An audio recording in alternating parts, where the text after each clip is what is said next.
Is it even possible to do this? How do you save a marriage after infidelity and lies?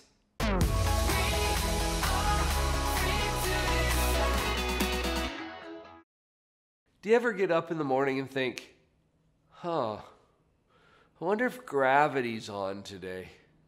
Honey, can you check the gravity report? No, gravity is always on, and gravity always works on you. What if you jump from the top of a tall building? What's going to happen? Yeah, for sure or maybe? Sometimes or every time? Yep. What if you're standing at the top of that tall building and you're thinking, gravity, whatever. I don't believe in that. I'm not down with gravity. And then you jump. Same splat as the believers. Yeah, gravity doesn't care if you believe in it or not. It always pulls on you. I emphasize this right up front because principles determine all of life's outcomes. Principles. Not luck, not magic. Principles determine all of life's outcomes. So what if we've had a relationship that's characterized by infidelity and lies? That's a problem. What are we going to do with that? We got to get back to the principles. Principles determine all of life's outcomes. And this is true no matter what. No matter what has happened. I have been a psychologist for 25 years. You can't shock me. I have heard some of the darndest stuff you can imagine. And for about 13 of those years, I did child custody evaluations for the court. Believe me, I've seen some messed up relationships, but I have never seen anything that couldn't be resolved with the proper application of the correct relationship principles. There are 9 of them, and I'm happy to share those with you here on this video. We won't get into a lot of detail about them, but consider how each of these principles might put you in a position to improve this relationship, even if you're doing it on your own. Number 1, positivity. Yeah, big surprise, right? That you're getting positivity from Dr. Paul. Your mindset matters, and how you think is going to determine a lot of the outcomes here. Positivity is such an important starting place, and if you need some help with that, go to some of the other videos that we've put up here and check out the models that help you to understand how to operate the equipment. Positivity, it's huge. Number 2, values. This is the why behind a relationship. Having a shared set of values and purpose for the relationship in the first place. Why did you get married in the first place? Why did you get together with this person? Well, that's tapping into the values that we're talking about. Sometimes life beats us up a little bit and we forget why we started this thing in the first place. Renew your familiarity with the values. The next one is humility. Humility meaning the willingness and openness to change. We all know that we're right. Now check this out. It's not that we think we're right. No, we know we're right. And because we know we're right, we treat each other terribly. Most of the conflicts in a relationship come down to what my friend Brett Williams calls the right fight. Brett wrote a book. You're going to love the title. The book is called You Can Be Right or You Can Be Married. That's kind of funny, but it's also really painfully true. Because we know we're right, we get into fights about who's right instead of getting focused on what's right. And what's right are these principles that I'm sharing with you right now. Let's move on to the next one. Forgiveness. Big surprise, right? Stuff happens. We hurt each other. Forgiveness is the healing gift that we can give ourselves that allows us to move past the hurt and continue to apply the principles that are going to improve this thing in the first place.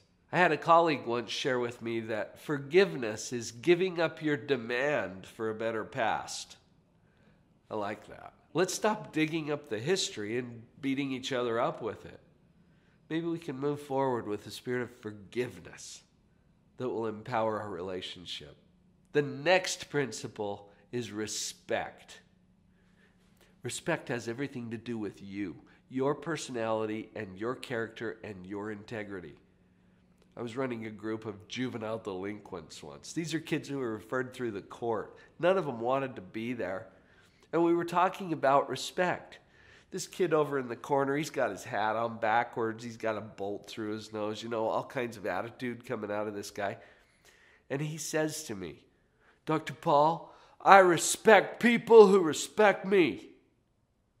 I'm like, oh, wow, that's impressive, right? How hard is that, to respect people who respect you? No, here's the challenge. You respect people who don't respect you.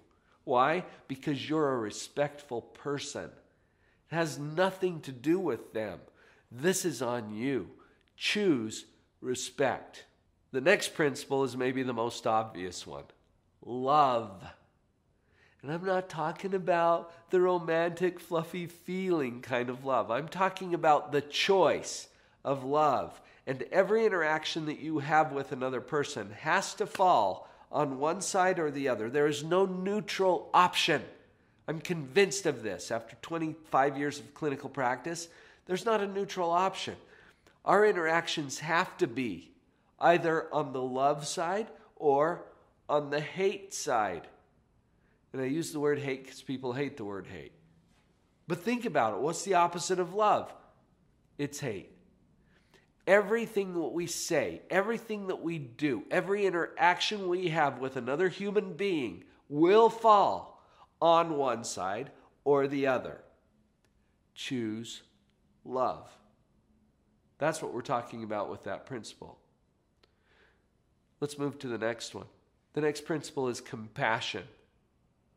Compassion is kind of like love, probably, but it has something to do also with kindness and being willing to have empathy and feel what other people are feeling, putting yourself in their position, treating them as genuine, authentic human beings instead of objectifying them or treating them poorly because we know that we're right. Compassion. That leads us into number 8. Principle number 8 is work. Good old-fashioned hard work. Elevation requires effort. Okay? Default is down. You know this if you take your car and park it on a hill. Leave the brake off. Which direction does it roll? Yeah, down. Because default is down. Remember, we were talking about gravity. It's always on. And this is true in a relationship too. If you don't put in the work, which direction is this relationship going to go? Down. Yeah. Now, there's already been some damage because of the infidelity, because of the lies. So it's going to take a lot of work to lift this thing from the place that it is to the place where you want it to be. And get some help if you need some help. There's coaches, there's counselors, there's therapists that can help you with this. You don't have to do it on your own. And it's going to be a lot of work. No apologies. It's one of the principles. Let's wrap it up with principle number 9. Wholesome recreational activities. Yes, we need to be having fun. If we're not having fun, we're doing it wrong. This life is intended to be a joyful experience. Let's find ways to have fun with each other in wholesome, productive ways. That is a solid relationship principle.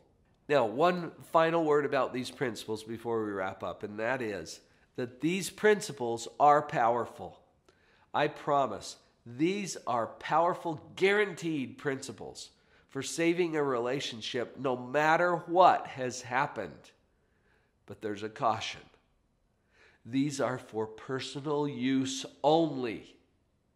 I guarantee you, if you go out there and start telling somebody else how they could be doing principles better, they're going to get all defensive on you. They're going to counterattack with some contempt. These are for you. Okay? You get busy applying these personally. In fact, I give couples that I coach a challenge to think about this as a 95-5 proposition.